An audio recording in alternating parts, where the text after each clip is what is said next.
come back.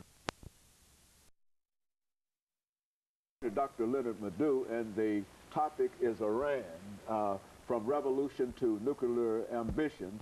Dr. LMadu has already laid out the ethnic situation in Iran up to this point, and of course, Dr. LMadu, let us allow you to continue that conversation that we had earlier. Yeah, and you know, like I said previously, when the clerical establishment and other Iranians felt that, you know, the United States was chewing far more in Iran than they really wanted to, they started coalescing around, you know, the clerical establishment to overthrow the Shah.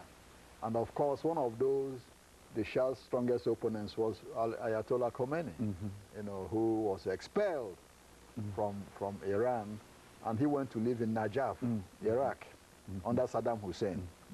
The Shah, you know, reached an agreement with Saddam Hussein later for Saddam Hussein to expel Ayatollah Khomeini from Iran, from Iraq, you know, to Paris. But when he did that, he didn't know he was killing himself. Now, in Iraq, Khomeini and his group didn't have exposure to the world press. Now, when Khomeini got to Neufeld-le-Château in France, he got, you know. And it goes with our kitchen beautifully. The fact that there is not so many pieces to have to take off and maneuver around your kitchen, you will use it frequently. Who used to be a cancer research specialist here, so all of them started teaching him how to talk to the world press and write things for him and all that. So eventually, you know, in January of 1979, the Shah left Iran, you know, and came to the United States and to Panama and to Egypt finally, you know. And him called Dr. Shapu Bakhtiar.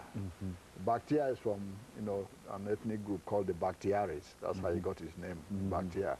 So he became, you know, the prime minister.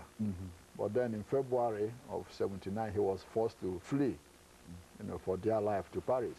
And Khomeini came back and became, you know, the Velayat el-Faqih, you know, of Iran.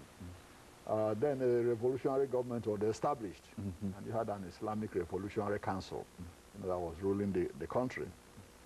What happened was that Khomeini established what you call an Islamic theocracy. You know, Iran actually is what you call a theocratic democracy. Though we might not like it, but at least they vote. Unlike some of our friends, you know, in the Middle East, where nobody has ever voted, you know. So he had a theocracy with a president, a parliament called the Majlis, Shura, that's the name of their parliament, and three key, you know, what you call three key executive bodies, like the way we have our check, you know, and balances here. Executive, judicial, legislative. Exactly. He had what you call the assembly.